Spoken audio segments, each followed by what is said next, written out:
Hi, Scottish Mudlarking here with Nicole and Craig. Today you join us for episode 4 of the Fife Coastal Path. We're going from Lundin Links up to ARDROSS.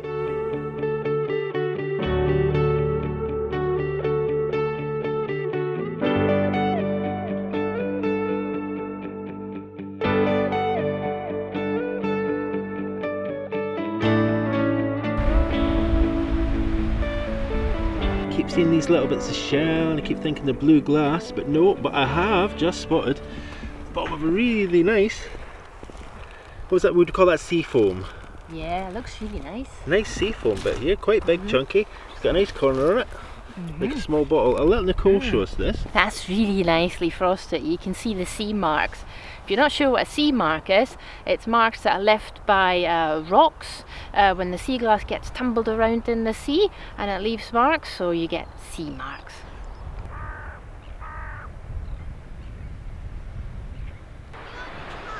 Just walking along here, just after seeing that amazing seal. And then I see this piece, the lovely big bit of blue. Really nice big bit of blue. My guess is that this is part of a bottle. It's almost a odd angle here. It could well be a poison bottle or maybe a medicinal bottle. But I'll take that along. That's a great find. That's an excellent, really nice piece of blue.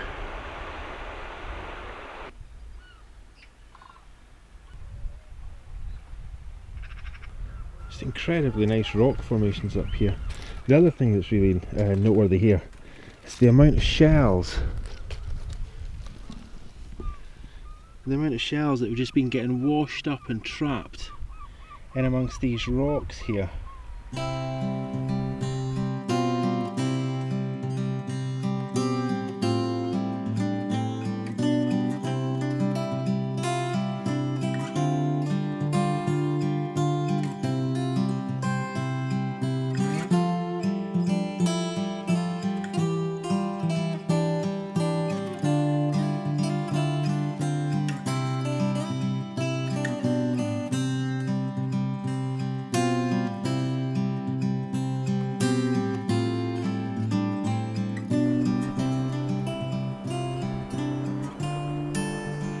Look, this is funny.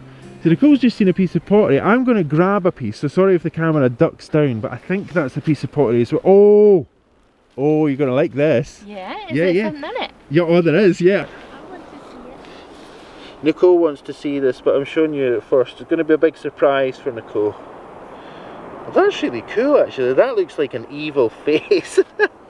But I've never seen a face like that. It looks evil. It does, doesn't it? I've never seen anything like it before either. My first thought was at first it would be like blue willow pottery, but that doesn't have an evil face on it. So yeah, that is amazing. Well, I mean, I don't think it's an evil face, but there's definitely a face there. It looks like it's grimacing. It's very interesting. That is indeed very cool. Let's see if we can find something to top this piece, although I doubt it. That's very cool.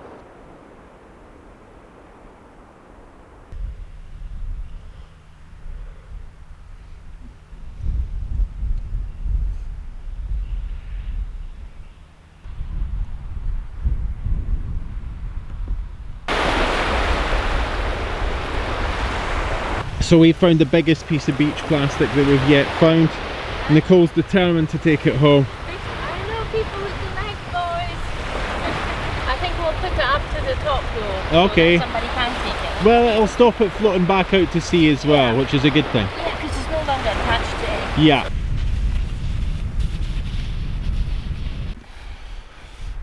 So at this point, Nicole has become quite determined that she wants to take the small orange boy.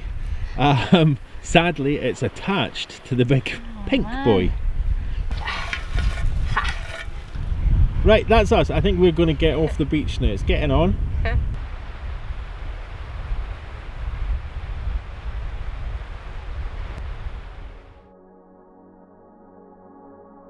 Many cultures around the world have stories about beings that can shift between the human and the animal world. In the folklore of the Northern Islands of Scotland, there exists a beautiful, gentle and often tragic creature called the selkie. In the Orcadian dialect of Scots language, the word selkie simply means seal, But not all seals are just seals. Some of them are selkie folk. Selkie folk exist in seal form while they remain in the sea, though when they choose to, they can come ashore, stand, and let their seal skin slip to the ground, revealing their human form. Returning to their animal form is simply a matter of putting the seal skin on again. Selkies can be either male or female. Stories about male selkies often involve infidelity, though some say that male selkies are able to give children to families who are unable to have them. Like the mermaid sirens in Greek mythology, male selkies can attract humans to their death. In the Orkney Islands of northern Scotland, it was not uncommon to account for a missing girl with the suggestion that they had been seduced to follow an attractive selkie into the depth of the sea. Stories about female selkies are more common and routinely tragic. In these tales, a selkie female comes ashore, either alone or with others. Once ashore, the selkies shed their seal skins and dance on the shores near the lapping waves. A fisherman catches sight of the group and watches, transfixed by their beauty as they dance. As soon as the selkies become aware of their watcher, they grab up their skins, transform quickly, and dive back into the sea as seals. One way or another, the fisherman is able to obtain one of the selkies' skins. In some stories, the fisherman is unwitting and doesn't know that he has obtained a selkie skin. In other stories, the fisherman is fully aware that in keeping the skin from her, he is trapping the selkie on shore. In any event, the stories often go on to tell how the selkie and the fisherman marry. They live happily enough and they have children, half human, half selkie. In time, the female selkie aches to return to the sea and swim with her selkie kin. No amount of love for her husband or children can keep a selkie from the sea forever. Inevitably, the selkie is able to obtain her skin again. It's often her children who find it and return it to her. A marriage between a selkie and a human is destined to end. Sometimes the selkie children go into the sea with their mother. In other stories, the selkie children remain ashore with their father and are visited by selkies each year. The details differ from story to story, and there is disagreement among scholars concerning what the stories tell us about the people who tell them and their relationship to the sea. In any event, stories such as these often point to an important relationship between the human world and the world of creatures that humans cannot inhabit or share as animals do. In the Northern Islands of Scotland, there has always been a strong relationship between the people and the sea. The sea surrounds all aspects of their lives. It holds their food, it is their connection to the mainland, though it is a world that they cannot live in, and it is a world that can also be hostile to the people of such communities. It's not so surprising then that the people of the Northern Isles of Scotland have come to know the selkies as creatures of desire, creatures that they can share kinship with, though, despite their closeness, selkies are creatures who can never truly exist in the same world alongside humans.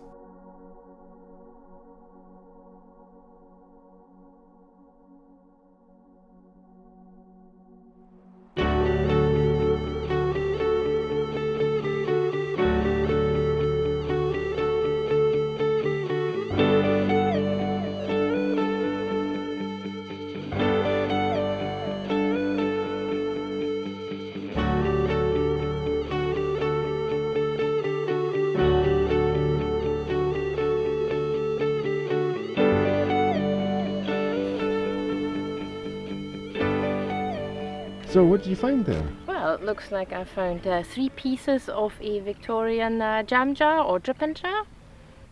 Okay, nicely still glazed. It's really quite shiny, quite remarkable. Yeah, but they are at least 100 years old. Them here. Got a couple of small pieces of sea glass, and I found these little kind of inner bits of shells that I'm collecting at the moment because I think they look like little birds. Okay. So I'm going to take a couple of these. Cool. You're going to have to see it. You'll see it. I can see it straight away. Yeah. I can see. The question isn't so much can I see it, the question is can you see it? It's a clay marble. I want to pick it up. Yeah. Okay, let's have a look at that. Oh. That's a big one. Yeah, it's not shooter marble, but it's a big size. Clay marbles come in all sort of different sizes. because they're handmade, so they're not like a norm size, like cod marbles are all pretty much the same size. Yeah. That's a really beautiful one. Happy with that? Yeah, it's really beautiful. It's kind of 2 colours. I love clay marbles. That's awesome. Nice find. Yeah.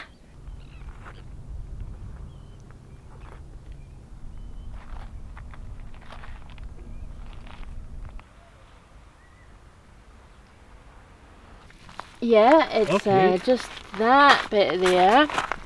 Could be glass. We'll need to hold it up against the light and find out. Okay. It looks very much like a piece of stone, but yeah, I see what you mean. It also looks like a very well frosted piece of glass. Let's hold it up to the sun and we'll see if we can see in it through it. Nope. No, that's far too thick. Mm-hmm. So what makes you think it's glass? Well, it's the shape more than anything. It's kind of like a bottle bottom almost, and there's also a little tiny bit where it's shiny, so I think it's definitely glass. I think we found some pirate glass here. This is a great find. I love pirate sea glass. I'm going to tell you a little bit more about pirate sea glass and why it's called pirate sea glass. Black is one of the oldest colours of glass. It's actually a very dark green though. The bottles were thick to keep out light and prevent the contents like ale and wine to go off and turn bad. Sometimes you can see some trapped air bubbles inside, an indication the glass was handmade by a glass blower. This also makes it easier to date at around 150 years old or even older. Pirate glass is very difficult to spot at the beach, especially when the beach is covered in pebbles, because it blends in with the environment. So why do we call it pirate sea glass? Some of the black glass bottles were on board the Spanish Armada. The English ships stopped chasing the Spanish Armada at the Firth of Forth, but the Spanish ships were forced to make their way back to Spain by sailing around Scotland. A third of their 130 ships never returned to Spain, and many ships were wrecked on the Scottish coast. So some pieces we find on the UK coastlines today could date back to the 1580s. Now here's a tip from one of my Canadian sea glassing friends, and what she told me was many years ago, it's like always look for the shape. And here's a tip from me: sea glass stays wet a little bit longer than pebbles. So what you mean is, if you can see something that's sitting on the foreshore or on the beach and it still looks wet and everything around it looks dry, that might be glass. Yep, always worth picking it up. I don't know how many pebbles I've picked up and held against the sun, but when you find a piece of glass, the thrill is there. Good luck finding pirate sea glass.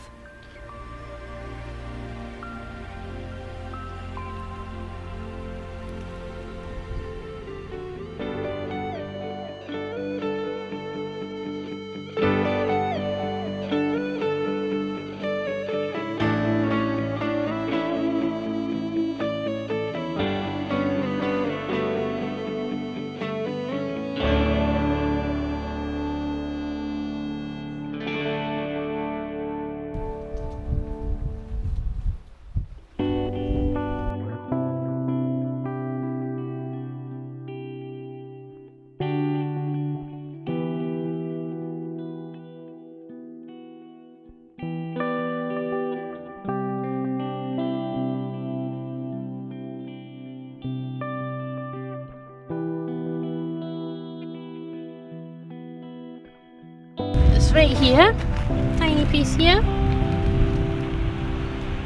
Okay, do you want to take a closer look at that? Yeah, let's pick it up. You can see it's quite small. It's really nice, nicely frosted, so we'll definitely take that. I've just spotted something a wee bit further over here. Aha! That looks like it's bonfire gas, so somebody's thrown it in the fire. It melted and then it ended up in the sea, and that's why you can see a bit of grain of sand in there. It also looks like it's maybe still got a bit of label on it or something. Don't know, we'll have a look at it. Yeah, let's get cool. I think that's quite a chunky piece. Yeah. It's quite nice and big. I think that's the nicest piece we've found. Yeah, I think you're right. What's that there? Looks like it's got an air bubble enclosed, so see that kind of whitish area there? That looks like it might be an air bubble.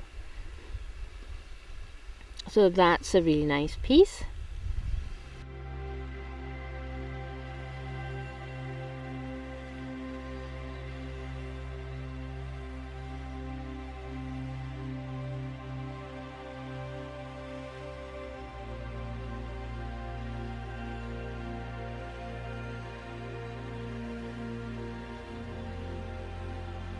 The tower was built in 1770 for the sole use of Lady Janet Anstruther, locally known as Jenny.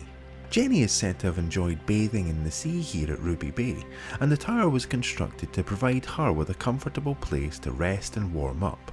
A small grotto was constructed at beach level to provide Jenny with a private changing room, though it's also said that she kept her privacy by employing a servant to ring a bell warning nearby villagers to stay away while she bathed in the sea. By all accounts, Jenny was a contentious character in the surrounding area. The fact that she kept nearby villagers from visiting Ruby Bay freely so that she could enjoy the bay and its views in privacy could not have improved her reputation. But Jenny is recalled for something much more disruptive to the communities than just this. Jenny enjoyed her views so much that she ordered the removal of a settlement because it stood between her father's house and her view of a nearby loch. This act did not go down well with locals, and it's said that a curse was placed upon Jenny and her family. Well, that curse seems to have been pretty ineffective, because now, 250 odd years later, the Anstruther family is alive and well. Although the tower is now roofless and open to the winds, it's hard not to imagine how it must once have been when it offered Jenny a warm place to sit back and look over the River Forth, watching the world go by.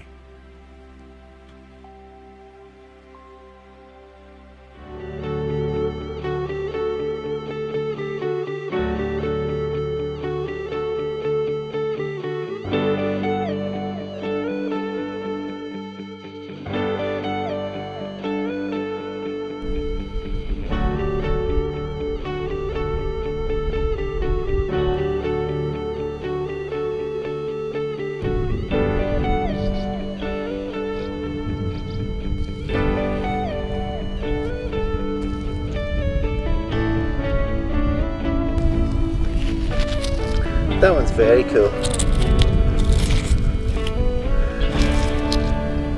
Double rings. So I've just seen this tiny wee piece of ceramic here. It's really lovely. And just in front of us, the kind of thing that Nicole likes to find. Oh. I'll pick that up. Nicole's just seen it. She just heard me talking about it. She popped along and just seen what it is. So let's go take a look at that. I nearly stepped on it. You did? Yeah. Oh, look at that. Now I've got a handful of little treasures that I'll show you in a second. Yeah, we'll take a look at them in a minute. Oh, look. Perfect. I'm going to take that. Do you know what? Right beside you as well, right beside your foot, Oh. there's a really nice big chunk of green glass. Now that's really chunky Okay. as well. Yeah, there's some really nice sea glass here, right next to this little dog paw. Yeah. Cute. Take that too. Well, let's have a look at those finds then. Yeah, let's have a look. That's a fair wee selection of stuff there. We've got that big chunky piece of green that we just found. Yeah, this one here, and a really nice piece of sea foam, chunky piece of white, that tooth. That is a perfect drop, the white one there, I hope you can see that. And I found two little blue pieces. That's very cool. Yeah. So that's a promising start. We haven't been here very long. Nope, that's great. Let's keep looking.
That's very cool. We're getting a lot of really nicely coloured glass here, some really odd colours as well. Yeah, I'm really very, very amazed because we've not been here before, so this is a total surprise. It is, yeah. Yeah. And there's the sun, that's gorgeous. Yeah. The sun's come out just perfectly in time to just give a wee glimpse of the colours in this glass. Yes, Really lovely. really stunning, yeah.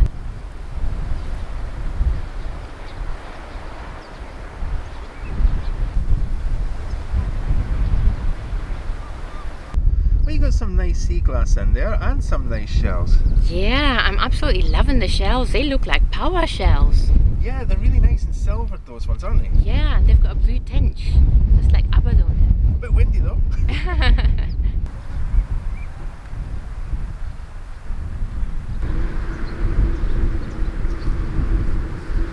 Well, the sun's beginning to set behind those rocks, so I dare say it won't be very long before we head back off the beach.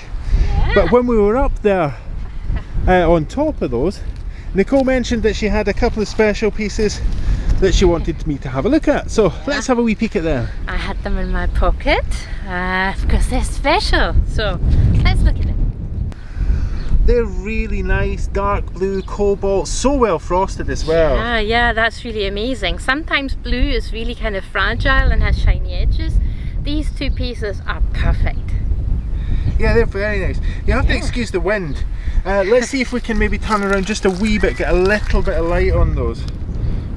Yeah, it really shows up. The one on the left there really shows up the colour in that one. Yeah, isn't that the most amazing cobalt blue? Very cool. Yeah.